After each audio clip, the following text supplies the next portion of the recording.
So let's head over here, and we're going to talk to Miranda now.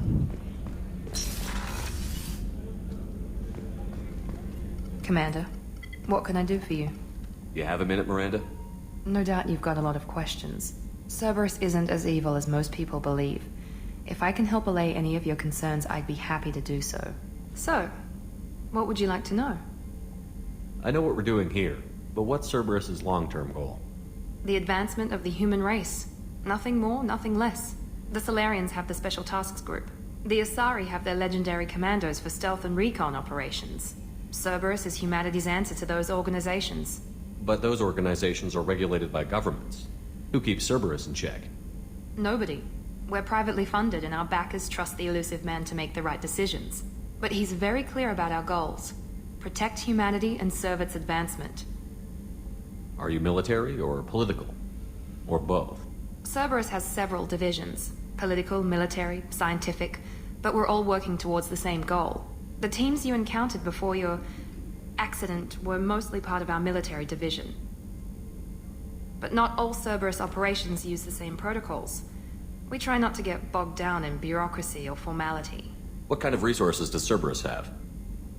We're very well funded, though I doubt anyone other than the elusive man knows exactly how well.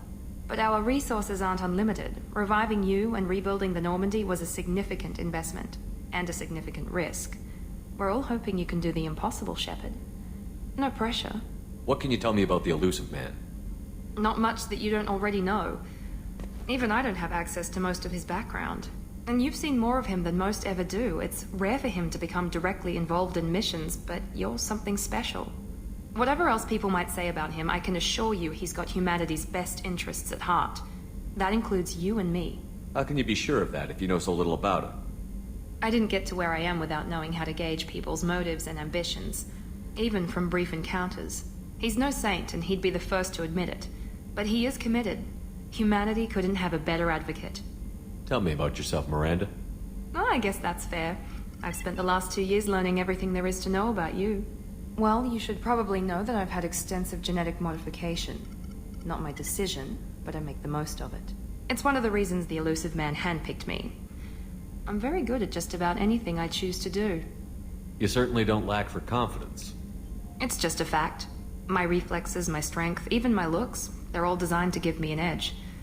No point in hiding from it. It's the reason I'm trusted to oversee the most dangerous, risky, and technically demanding operations Cerberus undertakes.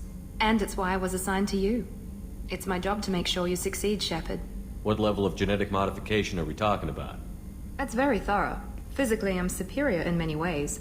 I heal quickly, and I'll likely live half again as long as the average human. My biotic abilities are also very advanced. For a human. Add to that some of the best training and education money can buy, and... well, it's pretty impressive, really.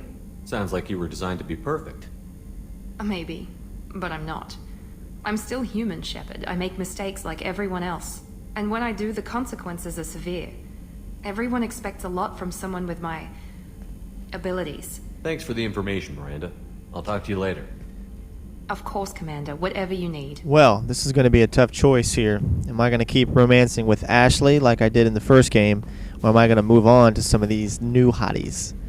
I don't know. This is going to be a decision we're going to have to make sometime a little bit later in the game, but we'll see how it goes. Access to life support is restricted. Oh, go in here. All right, this is the male bathroom. Luckily, we can't take any showers, thank God. I don't want to take a shower as a male. Maybe as a female, I would have took a shower. All right, now we're going to head down to third deck, which is, the fourth deck, which is engineering. And it's pretty funny. The guy up here in engineering reminds me of someone else from another show, and I think you'll be able to understand what I'm talking about when you take a look at him. Now, of course, a lot of you people have already seen this game, played this game and everything, but for those of you out there, I'm trying to keep you informed on what's going on and everything that way. So if the people that's seen this and stuff, you're tired of hearing it or whatever, well, I'm sorry. Oh, we got some new codec things.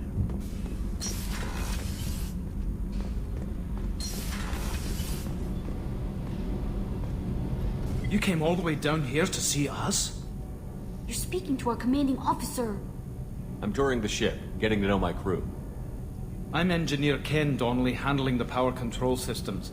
This is Gabby. That's Engineer Gabriella Daniels, actually. I'm responsible for the propulsion systems. What can we do for you, Commander?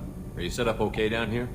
We can't complain. I just wish it didn't take so long to calibrate the FBA arrays. Kenneth, you're complaining. What kind of problems are you having?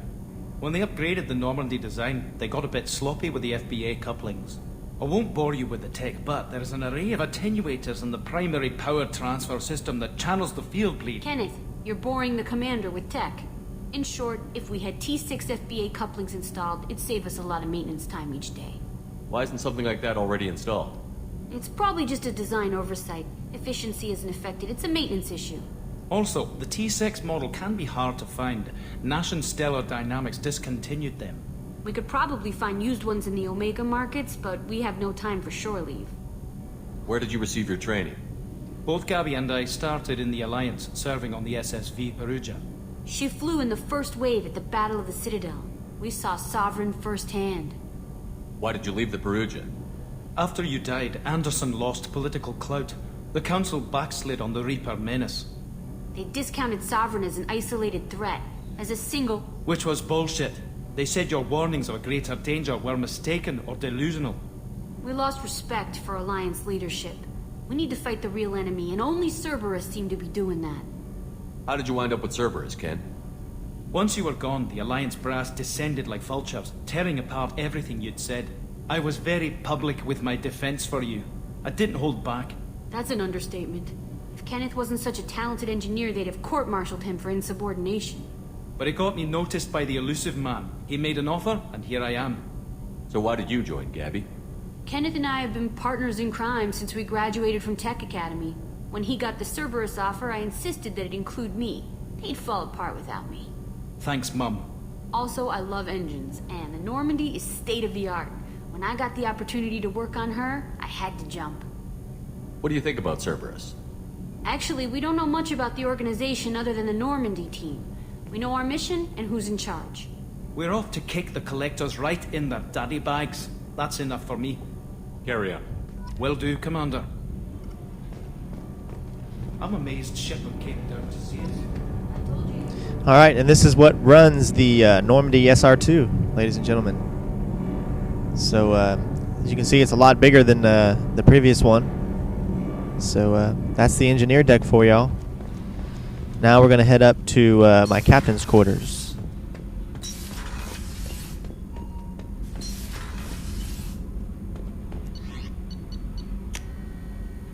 Or cabin.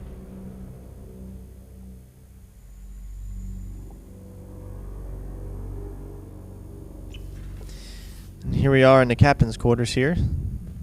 You get your own deck. Ooh, that didn't sound right.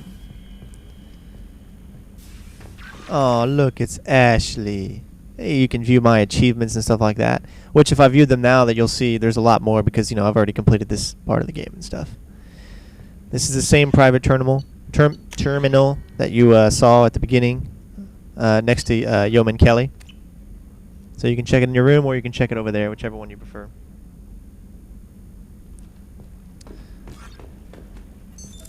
What's this area of the ship?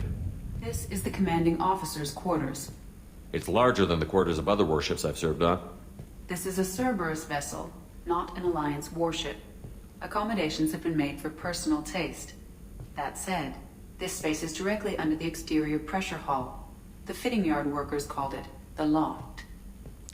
You can add some music and from the soundtrack, I guess. It's pretty cool.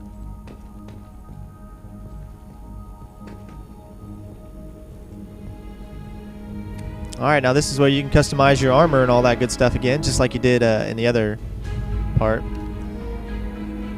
I mean, I like this Cerberus assault armor. I mean, it looks nice and everything, but I want to be able to take off the helmet. And you can't. That just sucks.